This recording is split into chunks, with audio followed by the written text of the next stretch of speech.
Giga mall का tour और उसके साथ खैबर शनिवार G9 का डिनर। अस्सलाम वालेकुम। आज था ईद का तीसरा दिन। हमने फिर कज़नों को पकड़ा और चल पड़े गीगा मॉल की तरफ। 20 से 25 मिनट बाद हम अपनी डेस्टिनेशन की तरफ पहुंचने के बाद हम सबसे पहले गाड़ी की पार्किंग ढूंढ रहे थे, लेकिन शुक्र है ज्यादा ख्वारी नहीं हुई, हमें गाड़ी की पार्किंग आखिरकार मिल गई। हमने गाड़ी पार्क की और हम चल पड़े गीगा मॉल की तरफ। गपशप तो चलती रही, लेकिन साथ ही मुझे मेरा फेवरेट ब्रांड सईद गनी नजर आ गया। वहाँ हमने बहुत से परफ्यूम चेक किए, लेकिन हमें एक ही परफ्यूम पसंद आ चुका था, वो हमने बाई किया और हम चलते बने आगे की तरफ। गीगा मॉल में इतना रश था नहीं, हम थोड़ी देर वहाँ पे टाइम पास करने लगे। हमारा मेन बंदा ये, इसका नाम है मुदस्सिर शहजाद और ये एंटीक चीज़ है हमारे ग्रुप में।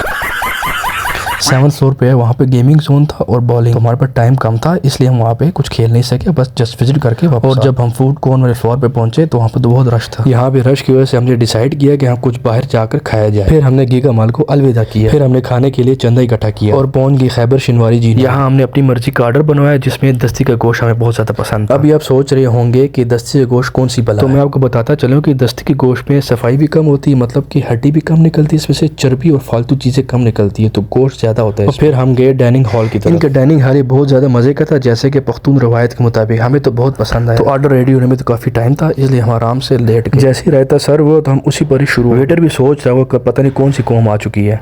A few moments later. और फिर जिसका शिद्दत से इंतजार था वो आखिर आ चुका था। कढ़ाई को हमने ज्यादा ग्रेवी और टमाटर में बनवाई थी, तो बहुत ज्यादा लजीज थी और लजीज चीज का तो पता ही नहीं चलता। फिर जैसी आई और शुफ शुफ खत्म हो गई, और जब हमने सारा माल हड़प कर दी तो फिर हमने वापस जाना ही था। बस आज के मिनी व्लॉग में इतना ही। नेक्स्ट व्लॉग में मिलते हैं। अल्लाह हाफिज।